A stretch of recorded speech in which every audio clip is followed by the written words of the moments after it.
Kolluru వెలుమలలో best flat కోసం చూస్తున్నారా? రాధేశ్ కైనే ఎంచుకోండి. నమస్తే, నేను విజయ్. తెలుగు రాష్ట్రాల్లో జాతీయ స్థాయిలో ఇప్పుడు ఒక టాపిక్ మీద పెద్ద చర్చ నడుస్తుంది. అదేంటంటే చిరంజీవి గారు ఇక రాజకీయాల్లోకి రారు. సో గత కొన్ని రోజుల నుంచి చూస్తున్నాం, మెగాస్టార్ చిరంజీవి తిరిగి మళ్ళీ పాలిటిక్స్లోకి రీఎంట్రీ ఇవ్వబోతున్నారు. రాజ్యసభ సభ్యత్వాన్ని తీసుకోబోతున్నారు. బీజేపీకి అనుబంధంగా జనసేనకు సపోర్ట్గా ఆయన పనిచేయబోతున్నారు. తిరిగి మళ్ళీ కేంద్ర మంత్రిగా కాబోతున్నారు. కాదు ఆయన ఉపరాష్ట్రపతి అవబోతున్నారు. దేశ రాజకీయాల్లో చాలా కీలకంగా ఉండబోతున్నారు. ప్రధానమంత్రి మోదీకి, అమిత్ షాకు చాలా దగ్గరగా ఉన్నారు.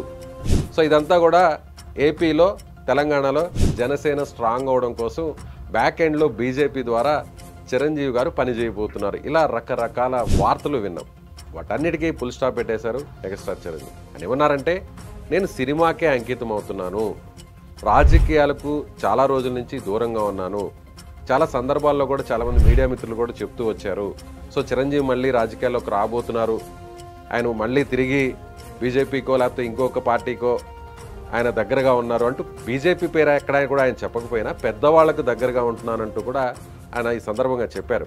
అంటే చిరంజీవి ఇంకొక మాట కూడా అన్నారు అక్కడ. ఆయన ఏమన్నారంటే, నా లక్ష్యాలకు ఆశయాలకు తగ్గట్టుగా పనిచేసే వ్యక్తి పవన్ కళ్యాణ్ ఉన్నాడు ఆల్రెడీ అంటూ కూడా ఆయన చెప్పుకొచ్చారు. అంటే తన రాజకీయ వారసుడిగా చెప్పకనే చెప్పేశారు చిరంజీవి, అది పవన్ కళ్యాణ్ అని. ఇప్పటికే పవన్ కళ్యాణ్ని బీజేపీ ఓన్ చేసుకుంది. ముఖ్యంగా కూటమి ప్రభుత్వం తిరిగి ఏపీలోకి అధికారంలోకి రావడానికి ప్రధానంగా పవన్ కళ్యాణే ప్రధాన కారకుడు అనే విషయాన్ని ప్రత్యేకంగా మనం చెప్పాల్సిన అవసరం లేదు.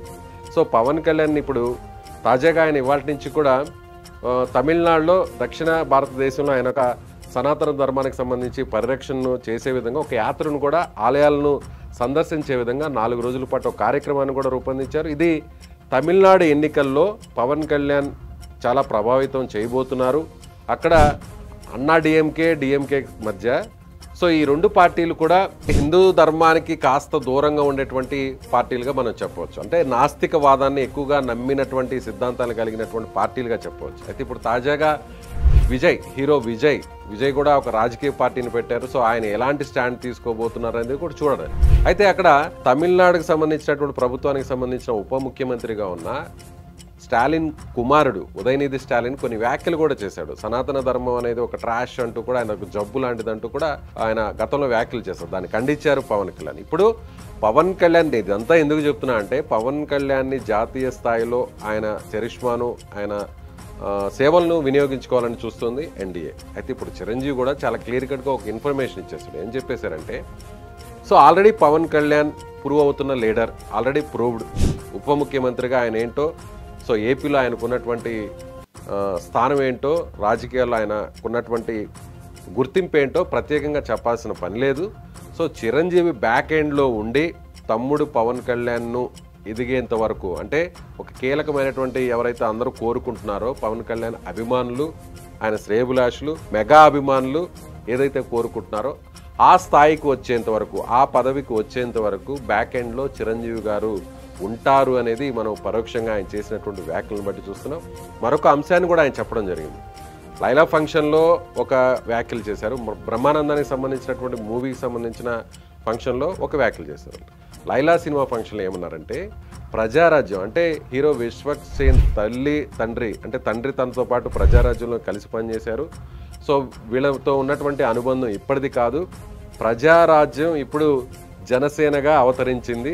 సో ప్రజారాజ్యం కొత్త అవతారమే జనసేన అంటూ కూడా ఆయన కొన్ని వ్యాఖ్యలు చేశారు. సో ఆ తర్వాత కొన్ని రోజుల వ్యవధిలోనే, 2 రోజుల వ్యవధిలోనే బ్రహ్మానందానికి సంబంధించినటువంటి సినిమా ప్రమోషన్ ఫంక్షన్లో ఆయన మాట్లాడడం జరిగింది. చాలామంది నేను రాజకీయాల్లోకి వెళ్ళిపోతున్నాను, కొన్ని పదవులు తీసుకుంటానంటూ, పెద్ద పదవులు తీసుకుంటానంటూ అనుకుంటున్నారు. కొంతమంది పెద్దలతో నేను సఖ్యతగా ఉన్నాను కాబట్టి అది సినిమా ఇండస్ట్రీ కోసమే, సినిమా ఇండస్ట్రీ డెవలప్మెంట్ అవడం కోసమే అంటూ చెప్పకనే చెప్పేశారు చిరంజీవి. సో చాలా క్లారిటీ ఇచ్చేశారు. ఇకపై పవన్ కళ్యాణ్ వెనక చిరంజీవి ఉండబోతున్నారు. సో అది పరోక్షంగా అయినా ప్రత్యక్షంగా అయినా చిరంజీవి బ్యాక్ ఎండ్లో ఉండి పవన్ కళ్యాణ్ ముందుంచి ఏదైతే చిరంజీవిని ఎలా చూడాలనుకున్నారో, ఏ పదవిలో చూడాలనుకున్నారో, ఏ స్థాయిలో చూడాలనుకున్నారో అవన్నీ కూడా పవన్ కళ్యాణ్ నెరవేర్చబోతున్నాడు అనేటువంటి ఉద్దేశాన్ని చిరంజీవి చెప్పారు.